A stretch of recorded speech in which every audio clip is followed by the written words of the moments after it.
Hello everyone, welcome back to my channel. मेरे channel पे जो कोई भी नए आ रहे हैं प्लीज़ सब्सक्राइब कर दीजिए।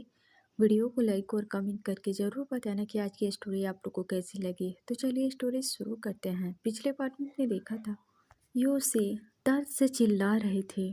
उसके पैरों में कांच के टुकड़े चुभे थे और उसके हाथों में भी कांच के टुकड़े चुभे थे। यूसी की चिल्लाने की आवाज़ सुनकर सर्वेंट दौड़कर यूसी के पास आते हैं तो देखते हैं यूसी के हाथों में और पैरों में कांच के टुकड़े छुपे थे। सर्वेंट ने ये जैसे ही देखते हैं वो जल्दी से यूसी को फर्श पर से उठाते हैं और काउच पर बैठा देते हैं। एक सर्वेंट जल्दी से जाकर फर्स्ट एड बॉक्स लेकर आता है। वो सर्वेंट जल्दी से यूसी के पैरों से कांच के टुकड़े निकालता है और उस पे मेडिसिन अप्लाई करता है। यूसी दर्द से चिल्ला रही थी। हालांकि यूसी को ज़्यादा चोट नहीं लगी थी, लेकिन जितने भी लगे थे वो गहरे थे। तभी मिस्टर लैन नीचे आते हैं और कहते हैं, तुम इतना चिल्ला क्यों रही हो? यूसी मिस्टर लैन को गुस्से से देखती है और कहती है, तुम सब जाओ यहाँ से। यूसी की बात सुनकर वहाँ जितने भी सर्वेंट थे वो वहाँ से चले जाते हैं। अब यूसी अपनी जगह से उठती है और मिस्टर लैन के सामने जाती है और उनके कॉलर को पकड़ते हुए कहती है, ये सब तुमने किया है ना? मुझे अच्छे से पता है ये सब तुम्हारे अलावा कोई और नहीं कर सकता। क्यों किया तुमने मेरे साथ? तभी मिस्टर लैन यूसी के हाथ को अपने कॉलर से दूर करते हुए कहते हैं, तुम्हारी हिम्मत कैसे हुई मुझे टच करने की? ये बोलकर मिस्टर लैन यूसी के जबड़ों को पकड़ लेते हैं और कहते हैं, तुमने मेरे लैन हुआ को मारने की कोशिश की है। तुमने सोच भी कैसे लिया कि तुम मेरे लैन हुआ को मारने की कोशिश की? कल तो मैंने अपनी लैन हुआ को बचा लिया। उसके ऊपर की गोली मैं खुद ले लिया। मैं जब तक जिंदा रहूँगा तब तक मैं अपने लैन हुआ को कुछ नहीं होने दूंगा। आज के बाद से ऐसा कुछ दोबारा सोचने की कोशिश भी की तो याद रखना, तुम्हें बचाने के लिए तुम्हारा बाप भी नहीं है।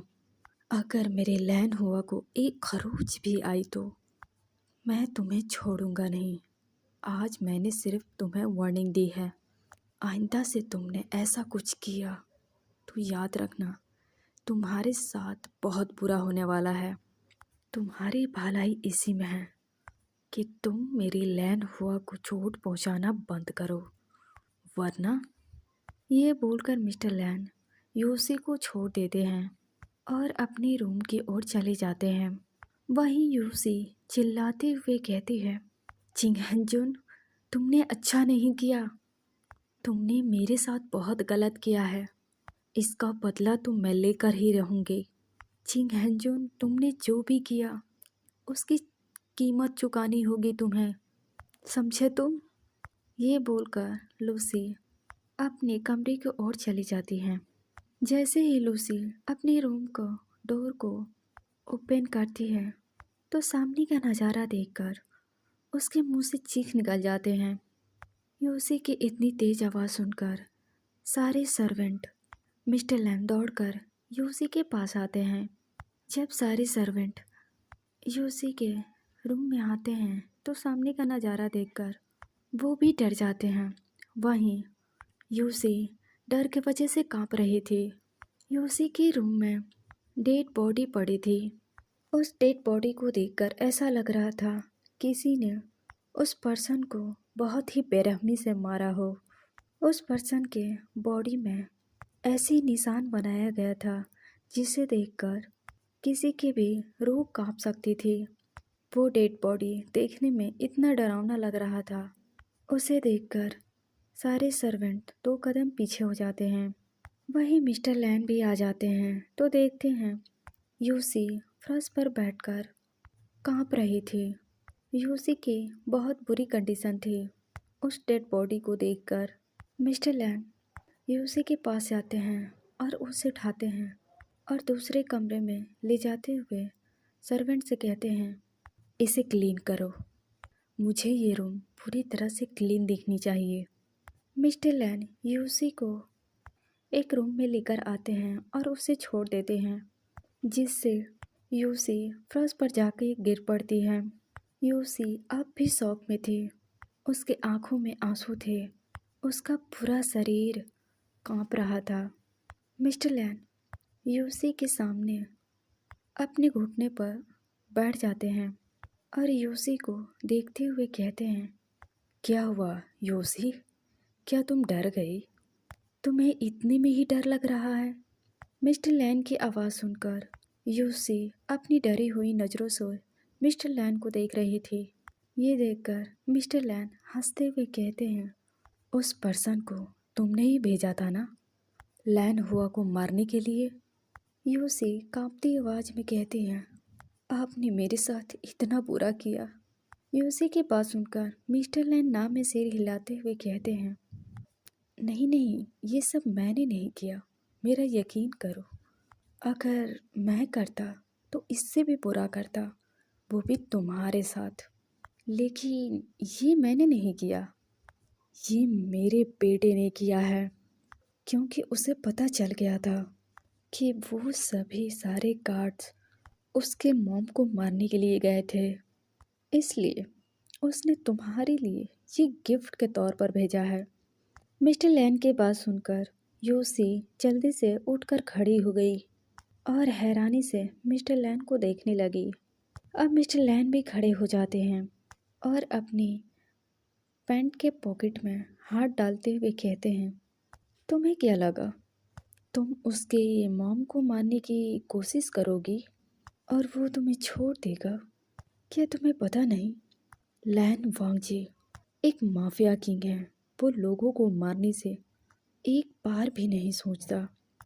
तुम्हें ये भी पता होगा कि लैन वांगजी जब किसी को मारता है तो बहुत ही बुरी मौत देता है, जिसे देखकर लोगों की रूह कांपे। पर तुमने तो उसकी मॉम को मारने की कोशिश की है। अब मैं कुछ नहीं कर सकता। तुम अपनी उल्टी गिनती शुरू कर दो, जिसकी शुरुआत आज से ही हो चुकी है। तुम्हें पता है यूसी, मैं आज तक तुम्हारे लिए बुरा फेल नहीं किया, लेकिन आज तुम्हारे लिए मुझे बहुत बुरा लग रहा है। ना जाने मेरा बेटा तुम्हारे साथ क्या करेगा। इतना बोलकर मिस्टर लैन स्माइल करते हुए रूम से बाहर निकल जाते हैं। वहीं यूसी वांगजी का नाम सुनकर डर से कांप रही थी। यूसी डरते हुए कहती हैं, नहीं नहीं, ऐसा नहीं हो सकता। वांगजी को कुछ भी पता नहीं चल सकता है। अगर उसे पता चल गया, वो सब कुछ जला डालेगा, वो मुझे भी मार डालेगा। अगर उसे पता चल गया कि उसके मॉम को मैंने मारने की कोशिश की है, तो वो मुझे जिंदा जला डालेगा। मुझे जल्दी से अपने डैड को बताना होगा और वेंचाओ को भी बताना होगा। शायद वो कुछ कर सकते हैं, वो लोग मुझे बचा सकते हैं। सबको पता है वांगजी एक माफिया किंग है, उसके बारे में कौन नहीं जानता। हाँ हाँ, मैं ऐसा ही करूँगी। मैं फादर को और वेंचाओ को सब कुछ सच सच बता दूँगी। वो सब मुझे कुछ नहीं होने देंगे। यूसी अपने आप में ही बड़बड़ा रही थी। वो इतनी डरी हुई थी कि उसे कुछ भी समझ नहीं आ रहा था। वहीं दूसरी तरफ का सीन दिखाया जाता है। लैन मेंशन में डिनर करने के बाद विंग हमेशा की तरह बालकनी में आसमान देख रहा था। विंग आसमान में उन तारों को देख रहा था जो देखने में बहुत ही खूबसूरत लग रहे थे। विंग उन तारों को देखने में इतना खो गया था कि उसे पता ही नहीं चला कि वांगजी उसके रूम में आ चुका है। वांगजी उस रूम में आता है और बालकनी में जाता है तो देखता है विंग चांद को देख रहा था। वांगजी वो भी वहाँ खड़ा हो जाता है। वो विंग के पास नहीं जाता, वहीं खड़ा होकर विंग को देख रहा था। विंग को कुछ देर बाद जैसे ही एहसास होता है कि उसके पीछे कोई खड़ा है, तो वो पीछे मुड़कर देखता है। वहाँ वांगजी खड़ा था। विंग वांगजी को देखकर डर जाता है। वो जल्दी से रूम में आता है। जब वांगजी विंग को रूम में जाते देखता है तो वो स्माइल करता है और विंग के पीछे रूम में आ जाता है। वांगजी सीधा विंग के पास जाता है और विंग को पीछे से हग कर लेता है। वांगजी के ऐसा करने से विंग चौंक जाता है। विंग डरते हुए कहता है, ये आप क्या कर रहे हैं और आप यहाँ, क्या आपको कुछ चाहिए?" वांगजी विंग के बातों को जवाब ना देकर उस रूम के चारों ओर देखता है। वो जब भी इस रूम में आता था वांगजी को एक सुकून महसूस होता था। विंग का रूम भले ही सिंपल छोटा सा था, लेकिन उसमें वांगजी को बहुत सुकून मिलता था। वांगजी विंग को कैरी करता है और बेड पर ले जाकर लेटा देता है। वांगजी भी विंग के बगल में लेट जाता है और विंग से कहता है, सो जाओ। विंग की आंखें बड़ी बड़ी हो जाती हैं। वो वांगजी को देखते हुए कहता है, आपको तो अपने रूम में होना चाहिए, आप यहाँ क्या कर रहे हैं?" विंग की बात सुनकर वांगजी कहता है, मैं यहाँ सोने आया हूँ। विंग हैरान होकर कहता है, पर आपको तो अपने रूम में अपने बेड पे होना चाहिए, क्या आपके बेड पर कोई गड़बड़ है? विंग की बात सुनकर वांगजी अपने दोनों हाथों को अपने सर के पीछे करते हुए कहता है, मेरा बेड बिल्कुल भी ठीक नहीं है। फिर से विंग कहता है, पर आप यहाँ क्या कर रहे हो? आपको तो अपने रूम में जाकर सोना चाहिए, पर आप यहाँ क्यों सोना चाहते हैं? वांगजी विंग को देखता है और कहता है, तुम भी तो मेरे बेड पे सो रहे थे। जब तुम मेरे बेड पे सो रहे थे तो क्या मैंने तुमसे कुछ कहा या फिर कुछ पूछा? जब तुम मेरे बेड पे सो सकते हो तो मैं तुम्हारे बेड पे क्यों नहीं सो सकता? विंग की आंखें हैरानी से बड़ी हो जाती हैं। वो वांगजी को देखते हुए कहता है, पर मैं तो आपके बेड पर अपनी मर्जी से नहीं गया था, आप खुद मुझे लेकर गए थे। वो आप थे जो आप मुझे ज़बरदस्ती अपने रूम में लेकर गए थे। विंग डरते हुए कहता है, मैं अपनी मर्जी से नहीं गया था, आप मुझे ज़बरदस्ती लेकर अपने बेड पर लेटा दिया। विंग की बात सुनकर वांगजी को मन ही मन में हंसी आ रही थी, लेकिन उसने अपने हंसी को अपने फेस पर नहीं दिखाता है। वांगजी घूरकर विंग को देखता है। जैसे ही विंग को ये फील होता है कि वांगजी उसके बातों से गुस्सा हो गया है, वो अपनी नज़रों को नीचे कर लेता है। वांगजी कोल्ड वॉइस में कहता है, तुम्हें मेरे पास होना चाहिए, इसलिए तुम मेरे करीब आओ। लेकिन विंग वांगजी के करीब नहीं गया, वो वांगजी से दूर ही रहा। वांगजी ने दोबारा कोल्ड वॉइस में कहता है, क्या तुम्हें सुनाई नहीं देता? मैं एक ही बात 2 बार नहीं कहता, मुझे किसी भी बात को रिपीट करने की आदत नहीं है, इसीलिए तुम एक ही बार में सुना करो। अगर तुम मेरे पास नहीं आओगे तो मैं तुम्हारे पास आऊँगा। वांगजी की धमकी भरी बात सुनकर विंग धीरे से वांगजी के करीब जाता है। वांगजी एकटक विंग की झुकी हुई नज़रों को देख रहा था और फिर अपने हाथ को बढ़ाता है और विंग को खींचकर अपने ऊपर कर लेता है। वांगजी को ऐसे खींचने से विंग सीधा जाकर वांगजी के ऊपर आ गया। विंग के सिर वांगजी के चेस्ट पर थी। विंग की आंखें बड़ी हो जाती हैं। वो अपनी आंखों को बड़ी करके वांगजी को देख रहा था। वांगजी एकटक विंग को देख रहा था। विंग जल्दी से वांगजी के ऊपर से हटने की कोशिश करता है, लेकिन तभी वांगजी ने विंग के कमर पर अपने हाथ को रख लेता है और वापस से खींचकर अपने ऊपर कर लेता है। तभी विंग कहता है, प्लीज़ छोड़ दीजिए मुझे, आप ये क्या कर रहे हो?" ये बोलकर विंग वांगजी के ऊपर से हटने की कोशिश कर रहा था। वांगजी विंग को लेकर पलट गया। वांगजी जल्दी से विंग को फ्लिप करता है और उसके ऊपर आ जाता है। वांगजी बड़े ही ध्यान से विंग के फेस को देख रहा था। वांगजी के माइंड में मिस्टर लैन की बातें घूम रहे थे। जब वांगजी को पता चला था कि वेन चाओ विंग को पाना चाहता है, ये जानकर वांगजी को कितना गुस्सा आया था वही जानता है। वहीं विंग अपने पलकों को झपकाते हुए वांगजी को देख रहा था। विंग को समझ नहीं आ रहा था कि वांगजी आखिर उसके साथ करना क्या चाहता है। विंग को हमेशा से वांगजी से डर लगता है। वांगजी को इतने करीब देखकर विंग के हार्ट बीट चल रहे थे। वांगजी विंग के बालों को जो उसके फोरहेड पर थे, वांगजी अपने फिंगर से हटाते हुए विंग को देख रहा था। वांगजी विंग के फेस के करीब जाता है और उसके फोरहेड पर फूंकते हुए विंग के बालों को हटाता है। वांगजी जानबूझकर अपने सांसों को विंग के फेस पर छोड़ रहा था। विंग वांगजी के सांसों को अपने ऊपर महसूस किया और अपने आंखों को बंद कर लिया।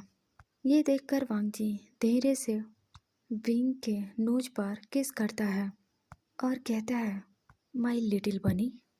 विंग जैसे ही वांगजी के मुंह से लिटिल बनी सुनता है, वो अपने आंखों को खोलकर वांगजी को देखता है। वांगजी विंग से कहता है, विंग क्या मैं तुमसे कुछ पूछूं? विंग हाँ में सिर हिलाता है। तो वांगजी कहता है, तुम वेन चाओ को कैसे जानते हो? वेन चाओ के नाम सुनकर विंग की आंखें बड़ी हो जाती है। विंग जल्दी से हाँ में सिर हिलाता है। वांगजी कहता है, कौन है वो? क्या तुम जानते हो उसे? विंग ना में सिर हिलाता है और कहता है, वो कौन है? मैं नहीं जानता, लेकिन आपको पता है वो बहुत बुरे इंसान हैं। मुझे लैन अंकल ने बताया कि वेन चाओ एक बैड पर्सन है। उन्होंने मुझे ये भी बताया था कि वो गुड पर्सन नहीं है, वो बैड पर्सन है। आपको पता है वेन चाओ ने मेरे ग्रैनी को चोट पहुंचाने की कोशिश की थी, इसलिए लैन अंकल ने मुझे और ग्रैनी को एक ऐसी जगह छुपा दिया जहाँ वेन चाओ हमारे पास कभी ना आ पाए। लेकिन फिर भी वेन चाओ को पता चल चुका था कि मैं और ग्रैनी छुपे हुए हैं, इसलिए लैन अंकल ने मुझे लैन मेंशन में भेज दिया ताकि मैं यहाँ छुप कर रहूँ और मुझे वेन चाओ कभी ना पकड़ पाए। लैन अंकल ने मुझसे कहा था कि मैं वांगजी से शादी कर लूँ, यानी आपसे शादी कर लूँ, तो वेन चाओ मुझे कभी नहीं पकड़ेगा और ना ही मेरी ग्रैनी को चोट पहुँचाएगा। एक बात है, लैन अंकल ने आपकी शादी मेरी शादी आपसे क्यों कराई, ये सच में मैं नहीं जानता। उन्होंने बस मुझसे इतना कहा था कि मैं लैन पेंशन में सेफ रहूँगा। लैन अंकल ने ऐसा क्यों कहा कि मैं आपसे शादी करूं, मुझे सच में नहीं पता। मैं सच बोल रहा हूँ।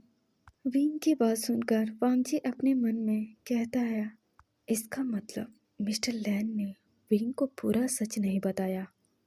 विंग को सच्चाई नहीं पता है। लेकिन तभी वांगजी के ध्यान विंग के ऊपर आई। विंग एकदम बच्चों वाली हरकत कर रहा था।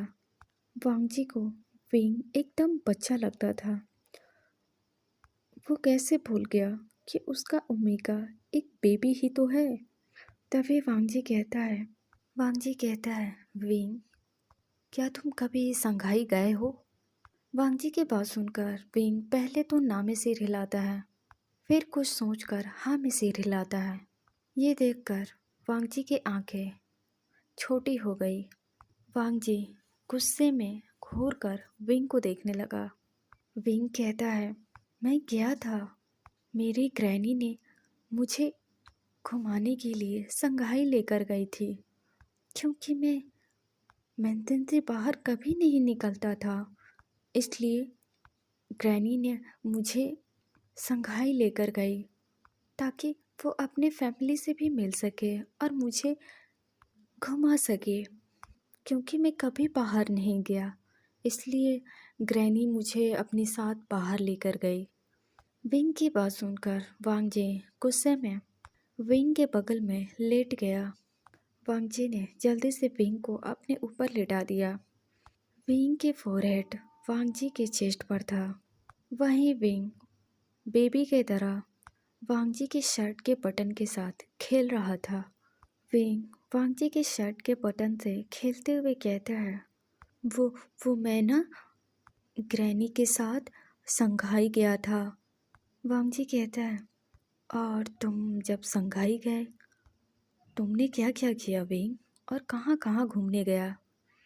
क्या तुम्हें पता है या फिर तुम्हें कुछ याद है कि तुम्हें ग्रैनी लेकर कहाँ गई थी? वांगजी की बात सुनकर विंग उस दिन को याद करते हुए कहता है, मुझे अच्छे से याद है, मैं और ग्रैनी पार्क में गए थे। वो अमेजिंग पार्क था। तभी वांगजी कहता है, विंग तुम्हारे साथ और कौन कौन था? विंग कहता है, मेरे साथ कोई नहीं था, सिर्फ ग्रैनी थी। मैं और ग्रैनी बाहर आए थे। तभी वांगजी कहता है, विंग तुम उस दिन किससे मिले थे? मेरा मतलब है ग्रैनी के फैमिली के बाद तुम किससे मिले थे? विंग कहता है, मुझे अच्छे से याद है, मैं उस दिन किसी से नहीं मिला था। मैं तो बस ग्रैनी के साथ एंजॉय कर रहा था क्योंकि मैं पहली बार ग्रैनी के साथ बाहर आया था। तभी विंग को कुछ याद आता है और विंग कहता है, हाँ मुझे याद आया, मैं उस दिन किसी से मिला था क्योंकि ग्रैनी जब मुझे एक जगह बिठाकर मेरे लिए आइसक्रीम लाने के लिए गई थी तो ग्रैनी के आने में देर हो रही थी, तो मैं भी उठकर ग्रैनी को ढूंढने निकल गया। मुझे लगा ग्रैनी मुझे छोड़कर चली गई और मैं बहुत डर गया था, इसलिए मैं ग्रैनी को ढूंढने के लिए आसपास देखने लगा। तभी मेरे पैर फिसल गई।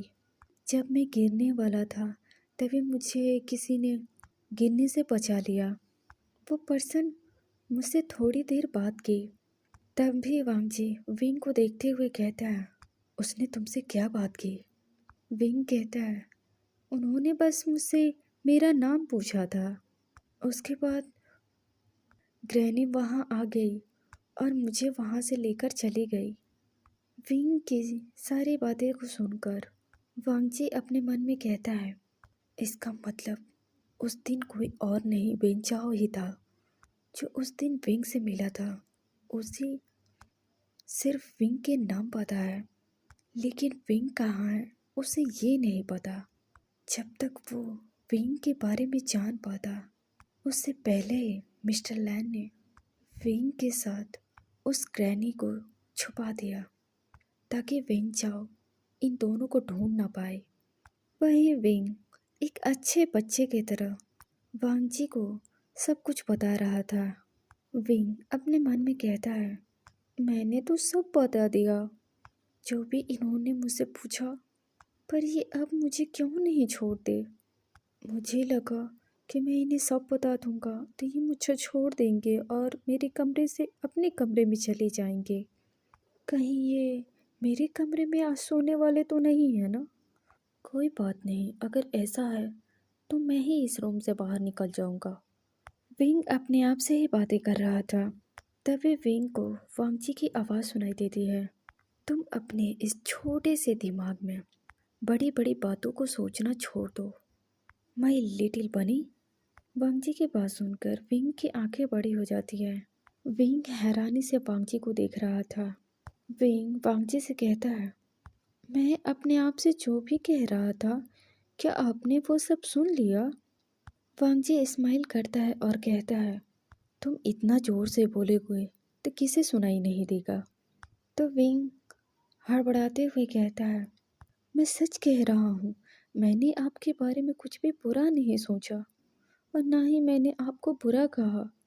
मैं बस सोच रहा था अगर आप यहाँ से नहीं जाओगे तो मैं चला जाऊँगा। वांगजी विंग की बात सुनकर विंग को गुस्से में घूरने लगा। वांगजी को इस तरह घूरते हुए देखकर जल्दी से अपने लिप्स पर अपने एक फिंगर को रख देता है और अपना सर वापस से वांगजी के चेस्ट पर रख देता है। ये देखकर वांगजी कहता है, गुड बॉय। ये बोलकर वांगजी अपनी आंखों को बंद कर लेता है और विंग के बैक पर अपने हाथों से रफ करने लगता है, जिसे महसूस करके विंग अपने आंखों को बंद कर लेता है। तभी विंग अपनी आंखों को खोलता है और वांगजी के फेस को देखने लगा। वांगजी ने भी अपनी आंखों को खोलकर विंग को देखा। वांगजी विंग को सवाल भरी नज़रों से देख रहा था। विंग वांगजी को सवाल भरी नज़रों से देख रहा था, जिसे महसूस करके वांगजी कहता है, क्या तुम्हें कुछ कहना है? देखो, तुम्हें डरने की ज़रूरत नहीं है। तुम्हें जो पूछना है मुझसे पूछ सकते हो। वांगजी की बात सुनकर विंग थोड़ा डरते हुए कहता है, लैन अंकल, मेरा मतलब आप लैन अंकल से इतना हेट क्यों करते हो? मैं हमेशा देखता हूँ आप लैन अंकल से गुस्से में बात करते हो, और मैं ये भी देखता हूँ आप हमेशा लैन अंकल को उनके नाम से बुलाते हो। ऐसा क्यों? वांगजी के आइज़ अब तक जो विंग के लिए सॉफ्ट थे, मिस्टर लैन के नाम सुनकर उसमें गुस्सा भर आया। तुरंत वांगजी अपनी जगह से उठकर बैठ गया। तुरंत वांगजी विंग को अपने ऊपर से हटाता है और उठकर बैठ जाता है। ये देखकर विंग भी डर से वहीं बैठ गया। वांगजी ने गुस्से से विंग को देखता है और उसके जबड़े को टाइटली पकड़ते हुए कहता है, मैं तुमसे अच्छे से बात क्या कर लिया? तुम तो मुझसे ही सवाल करने लगे। तुम्हारी हिम्मत कैसे हुई मेरी लाइफ में दखल अंदाज करने की? मुझे मजबूर मत करो कि मैं तुम्हारे साथ कुछ बुरा करूं। तुम्हारी हिम्मत कैसे हुई उस मिस्टर लैन को मेरा डैड कहने की? वो मेरा डैड नहीं है। अगर आज के बाद से दोबारा कभी तुमने मिस्टर लैन की मेरे सामने साइड लेने की कोशिश की, तो याद रखना, मैं तुम्हें ऐसी पनिशमेंट दूंगा कि तुम पूरी लाइफ याद रखोगे। मैं तुम्हारे वो हाल करूंगा जो तुम्हें अफसोस होगा। वांगजी ने गुस्से में विंग के फेस को बहुत ही टाइटली पकड़ा था, जिससे विंग को दर्द हो रहा था। वांगजी के ऐसा करने से विंग के आंखों में आंसू आ जाते हैं, जिसे देखकर वांगजी विंग को छोड़ देता है। वांगजी विंग को छोड़कर उस रूम से निकल जाता है। विंग अपने नम आंखों से वांगजी को जाते हुए देख रहा था। विंग अपने हाथों से अपने फेस को टच करता है, जिससे विंग को अपने फेस पर दर्द महसूस होता है। विंग बेड से उतरता है और मिरर के सामने जाकर देखता है तो उसके फेस पर वांगजी के फिंगर के निशान थे। विंग रोते हुए खुद से कहता है, विंग, इस पर तुम्हारा गलती है। आखिर तुमने लैन अंकल का नाम उनके सामने क्यों लिया? वो लैन अंकल के नाम सुनकर इतने गुस्से में थे और वो यहाँ से चले भी गए। वो सच कहते हैं, मैं बहुत बुरा हूँ। मैं अच्छा पर्सन नहीं हूँ। मैं बैड पर्सन हूँ। आखिर सभी मुझसे नफ़रत क्यों करते हैं? क्या मैं अच्छा नहीं हूँ? मैं सच में बैड पर्सन हूँ। ये बोलकर विंग बेड पर जाता है और अपने फेस को अपने घुटने में छुपाकर रोने लगता है। वांगजी को इस तरह जाना विंग को बहुत बुरा लग रहा था। उसे बिल्कुल भी अच्छा नहीं लगा कि वांगजी उसे छोड़कर इस रूम से बाहर चला गया। कुछ देर बाद विंग ड्रॉ से वांगजी की तस्वीर निकालता है। उसे लेकर बेड पर लेट जाता है। विंग उस तस्वीर को देखता है और उस तस्वीर पर अपने फिंगर को रफ करते हुए कहता है, आई एम सॉरी। मुझे माफ़ कर दीजिए। मुझे नहीं पता था कि मैं जब आपके सामने मिस्टर लैन अंकल की बात कहूँगा तो आप मुझसे नाराज़ हो जाओगे और मुझे छोड़कर चले जाओगे। मुझे माफ़ कर दीजिए। मैं आपके और लैन अंकल के बीच कभी नहीं आऊँगा। बस आप मुझसे कभी नाराज़ मत होना, क्योंकि मुझे आपके गुस्से से बहुत डर लगता है। मुझे माफ़ कर दीजिए। प्लीज़ इसके लिए मुझे अब पनिशमेंट मत देना। ये बोलकर विंग वांग जी के तस्वीर को अपने चेस्ट से लगा लेता है और रोते रोते सो जाता है। दूसरी तरफ वांग जी अपने रूम में आता है। वांग जी बहुत गुस्से में था। वांग जी जल्दी से अपनी शर्ट को उतारता है और बाथ लेने के लिए बाथरूम चला जाता है।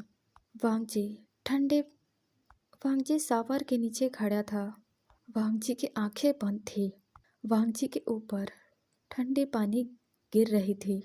कुछ देर बाद वांग जी अपने आंखों को खोलता है और अपने हाथों को दीवार पर मारने लगता है। वांग जी अपने हाथों को वॉल पर मारते हुए कहता है, क्यों? आखिर क्यों? क्यों विंग? आखिर तुम क्यों मिस्टर लैन से जुड़े हो? आखिर क्यों तुमने मिस्टर लैन का मेरे सामने नाम लिया? नफरत है मुझे उस पर्सन से। अगर तुम इसी तरह उस पर्सन का नाम मेरे सामने लेते रहे तो मेरे दिल में तुम्हारे लिए नफरत कम हो रही है, वो बढ़ जाएगी विंग, वो बढ़ जाएगी।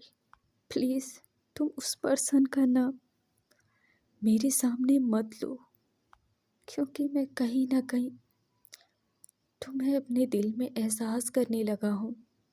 अगर तुम बार बार ऐसा करते रहो तो मैं तुमसे नफरत करने लगूंगा विंग।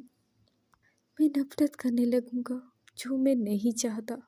अब हमें कुछ देर बाद का सीन दिखाया जाता है। वांग जी शावर लेके बाहर आता है। वांग जी शर्टलेस बाहर आया था। वांग जी मिरर के सामने जाता है और उसमें से नाइट सूट निकालता है। वेयर करने के बाद बेड पर जाकर सो जाता है। वांग जी काफ़ी देर से बेड पर लेटा था पर उसे नींद नहीं आ रही थी। बार बार वांग जी को विंग की याद आ रही थी। इस तरह कई घंटों तक वांग जी इधर से उधर करता है और कुछ देर के बाद उसे नींद आ जाती है और वो सो जाता है। अब हमें सुबह का वक्त दिखाया जाता है। सभी लोग ब्रेकफास्ट टेबल पर बैठकर ब्रेकफास्ट कर रहे थे। वांग जी सीढ़ियों से नीचे आ रहा था। तभी वांग जी की नज़र विंग पर गई। वांग जी की नज़र जैसे ही विंग पर गई, उसके कदम वहीं रुक गए। विंग देखने में आज बहुत खूबसूरत लग रहा था। वांग जी विंग की खूबसूरती में पूरी तरह से डूब जाता है। वांग जी एकटक विंग को ही देख रहा था। तभी वांग जी के पीछे लैन सिचन आते हैं और लैन सिचन के पीछे जिन चुसवान आता है। लैन सिचन जिन चुसवान वांग जी के पीछे खड़े थे। तभी लैन सिचन कहते हैं, मुझे लग रहा है ट्रैफिक जाम हो रहा है, तो इसलिए तुम्हें अपने आप को कहीं और पार्क करना चाहिए ताकि तुम अच्छे से विंग को देख पाओ। मिस्टर लैन की आवाज़ सुनकर वांग जी का ध्यान विंग के ऊपर से हट जाता है। लेकिन जैसे ही वांग जी को लैन सिचन के बातों पर गौर करता है तो वो गुस्से से लैन सिचन को घूरने लगता है। आज मैंने आप सभी के लिए लॉन्ग पार्ट बनाया है, तो थैंक यू। आप सभी इंजॉय करना और आज की पार्ट आप लोगों को जैसा